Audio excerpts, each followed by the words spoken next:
Hey,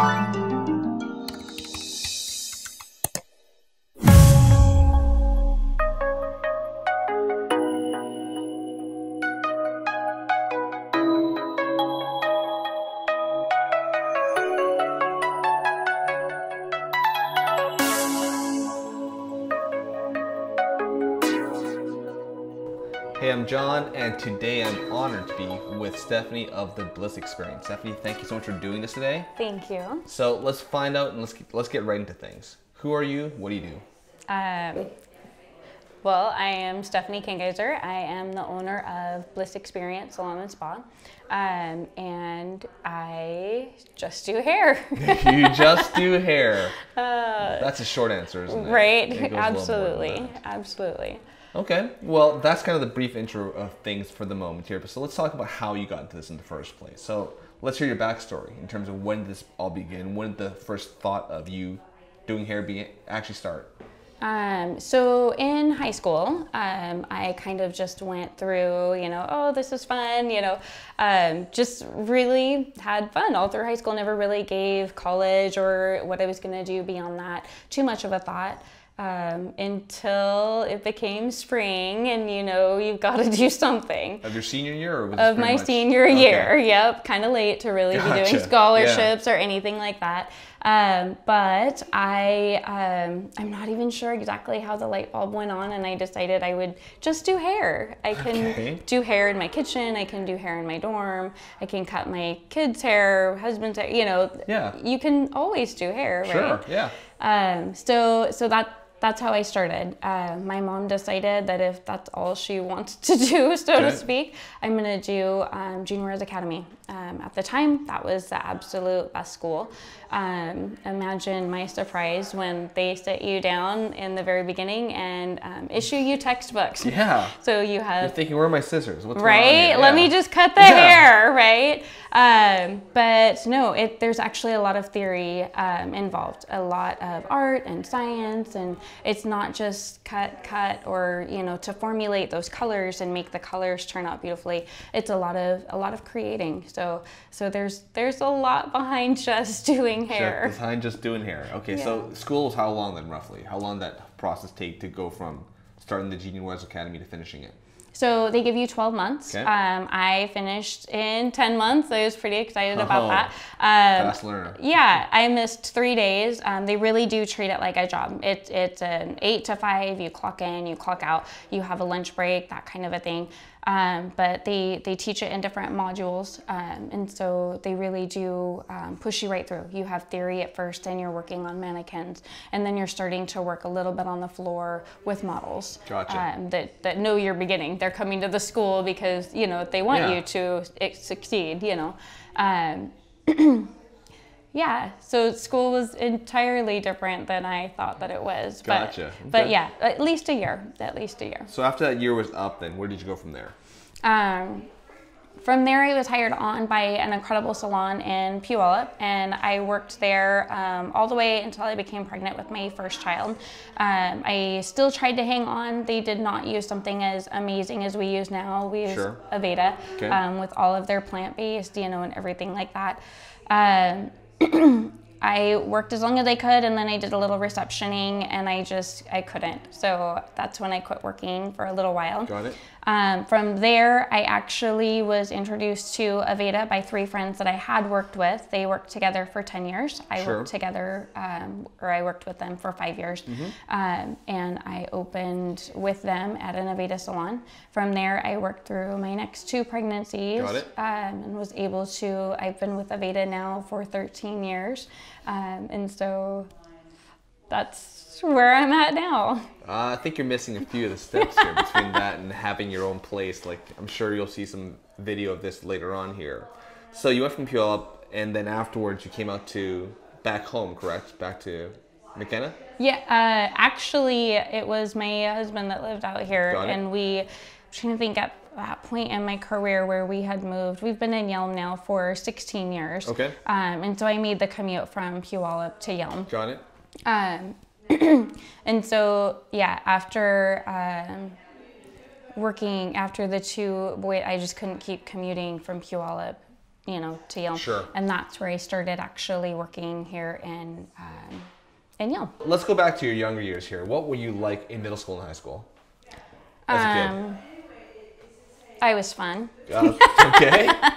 That's a general answer. Yeah, right. I was pretty organized. Okay. I think very organized. My mom would always say my room was an absolute mess all the time. Okay. But if she asked for anything, I could give it to her. Okay. Like she said, "You're the most organized, chaotic person." So you were like, mentally organized. Yeah. You knew where everything was. It might have been a mess, but in here you knew it all. Yeah. Got it. It just looks like chaos to anybody else. My desk is the same way, even now.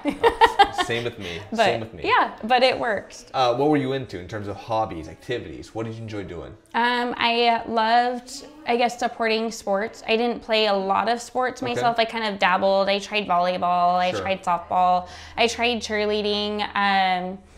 I was a football water girl for a little while. Nice. That was super fun. Hey.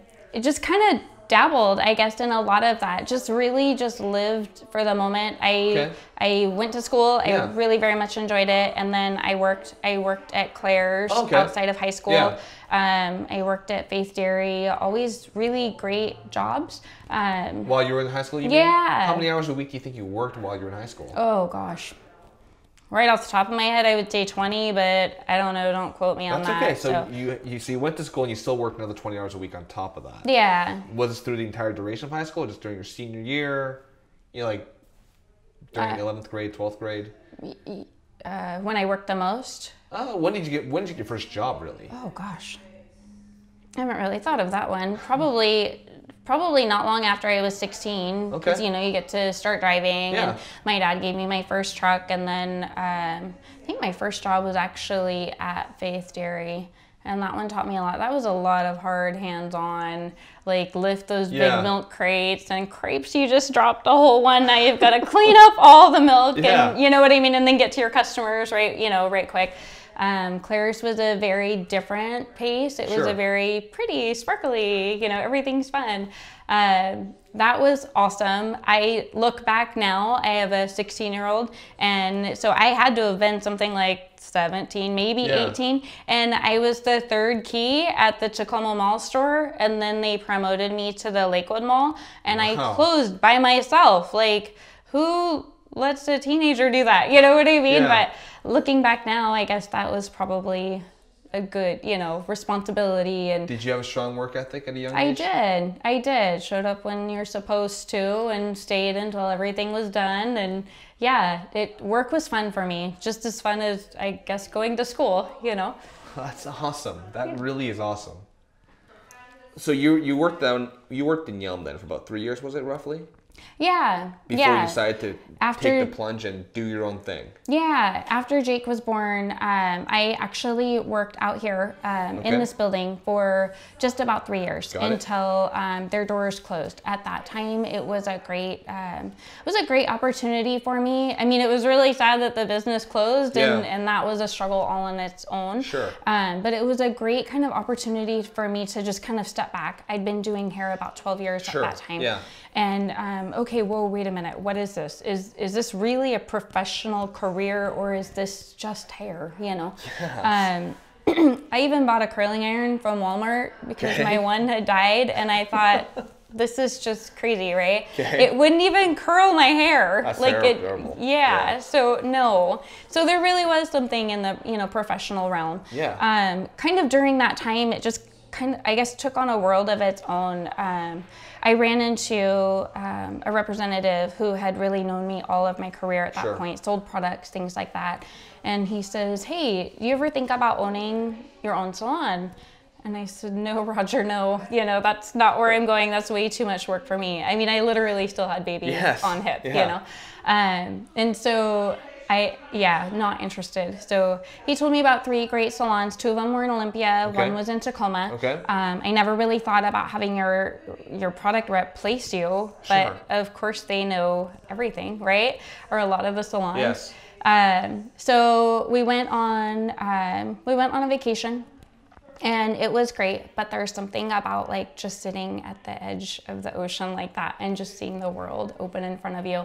And I think, maybe I'm closing those doors that are trying to be opened. You know what I mean?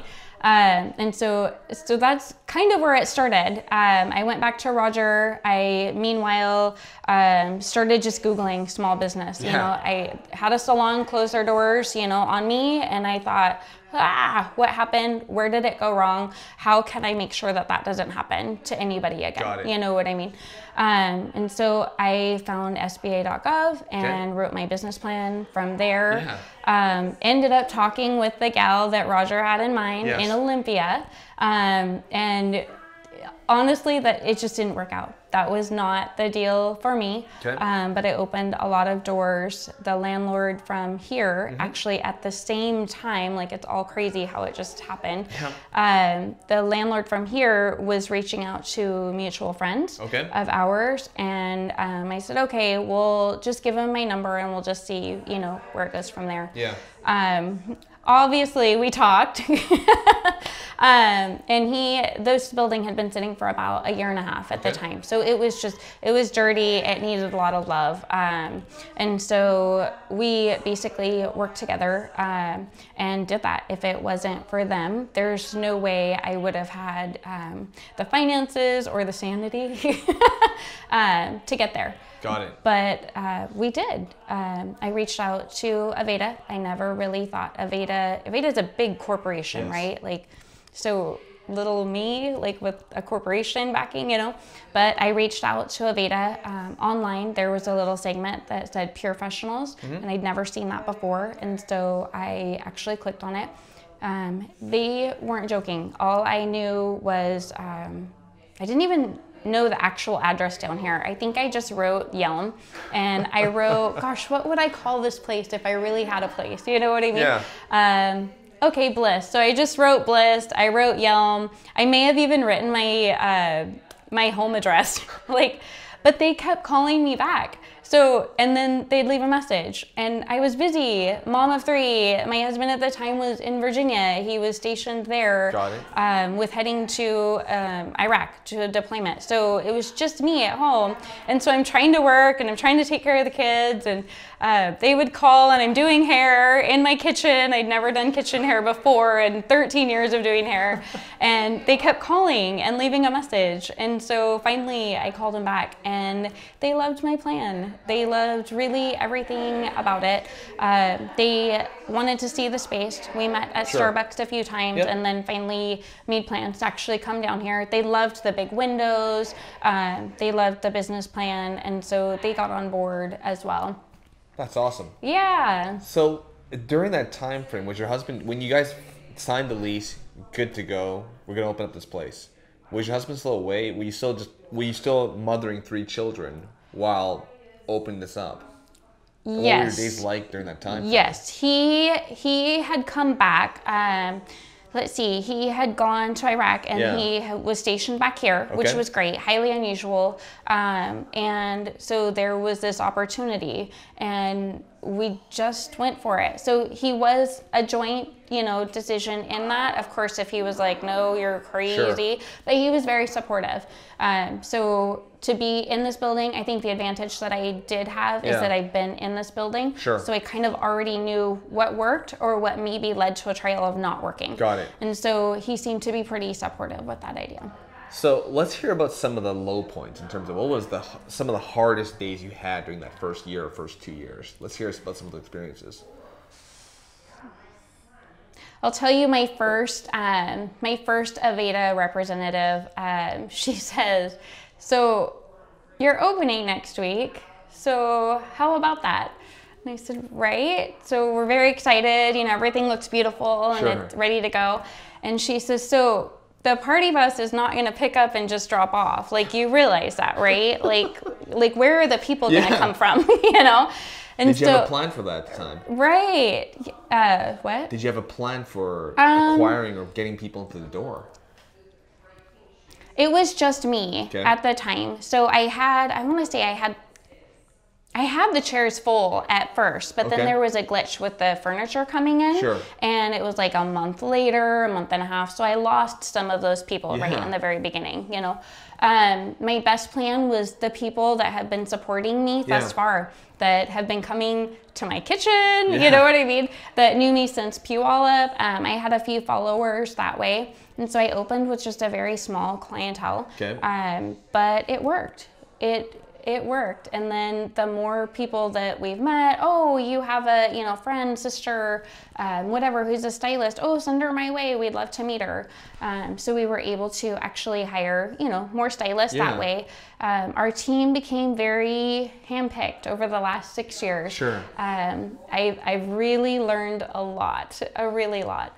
There's so many different ways to run a salon that we're not industry standard. Sure. And so that's great, but it really takes a certain team member to come in and do that. So now, 6 years later, there's no way I could do this without the rest of the team. But in the beginning, yeah, it was tough. It was a lot of time just sitting and cleaning, dusting shelves, waiting for people to notice us, you know what I mean? Getting involved in the chamber. Oh goodness, I'm trying to think of all the things that we did like right in the very beginning. You create your own website, Facebook pages, you know, things like this. How many hours a week do you think you're working on everything all together during that first year? Oh gosh. I feel like I was 24/7. Like really, somebody messages you and you message them right back. You get somebody in here. I always had my hours. Sundays were off. I was gonna say Tuesday through Saturdays, but I was in here a lot on Monday too. So the hardest, crazy part is just being able to, I guess, juggle the family life and then also the salon. Like you have to have hours, you know, eventually you have to really, okay, I can work from 9 to 5 on this day. And then on this day, I'll work the evening and grab that after work crowd, you know, or somebody who doesn't want to give up a Saturday. Sure. That was tough. I didn't put hours on the door for the first year because I didn't want to commit to having to be here 60 some hours a week, you know. Which you were anyways, though. Yeah, that's just kind of how it rolls, you know. Because even just creating the hair and having somebody come in and see your salon, giving them a tour, you know, they want you to do your hair, you know, their hair, and so I do their hair, and it's not just okay, I did your hair, we're done, let's go home now. Yeah. There's formulas to put into the computer, you know, you still have to close out the day. It's literally a full business. Which it is. Yeah. Absolutely, yes. So on a daily basis, are there any words or affirmations you live by, or any words of encouragement you normally read on a daily basis? It's kind of silly because I feel like a lot of people say this, but I really did learn this when we opened the salon. So Audrey Hepburn has a saying, and she says, nothing's impossible, for the word itself says I'm possible. And I swear to you that still sticks in my head because it's not impossible. I never thought that I would have a salon. I still don't always want it, but you know what I mean? It's fantastic. We have an incredible team, and I don't think if I had given up or didn't think for a minute that it wasn't possible, it wouldn't be here. I love that. That's fantastic. At the moment here, how large is your current team? So we have, we have 4 stylists. We have 2 massage therapists, an esthetician, 2 guest relations, and an assistant. Fantastic. Yeah. And you manage all that too? Do you manage everybody? Yeah. Yeah, I have a great manager, Andrea. You met her maybe when you came in. She helps to manage everything. Honestly, she's my sidekick. If I didn't have her, this place would not be standing or running as efficiently as it does. About a year ago, I took Tuesdays off the floor, so now I'm just working a straight 40 behind the chair, which is lovely because it gives me an extra day to just kind of catch up on any errands or supplies or things like that. And she really maps it out and keeps me in line as well. That's awesome. If you went back in the time machine at this point now, and you want to do things a little bit differently, or did anything differently, what would you do differently and why? Or would you do anything differently? Take take you back to your younger self here. Yeah. I probably would have been a whole lot more prepared to graduate high school. But it did lead me to a great career. So 19 years and I'm still going. I have no retirement ideas in my radar at all. I love what I do. That's awesome. So I don't know. I think it's all just been meant to be. It's played out the way you want it to. Mm-hmm. Awesome, awesome, awesome. So since our video series is called The Definition of Success, what would your definition of success be? My definition for success is a hard one because it always changes, right? Yeah. Right now, it's keeping my family focused, my family first, and being able to juggle the business and at the end of the night sleep well because all my bills are paid. That's fantastic. It probably changes, but right now that's kind of where we're at. Got it. So what do the next 5 years have in store for you? What do you have planned? I always want to do hair. Okay. I always want to do hair. I really enjoy doing hair. I enjoy the creativity of all of that. I don't know that I want to be working these crazy 60, 80, 24/7, hours. I would probably like to be a little bit more manageable, but I always want to be doing hair. Well, thank you so much for Stephanie, and you did great. Thank you. Like I said, you just do hair. Yep. Yeah. Just do hair. Just do hair.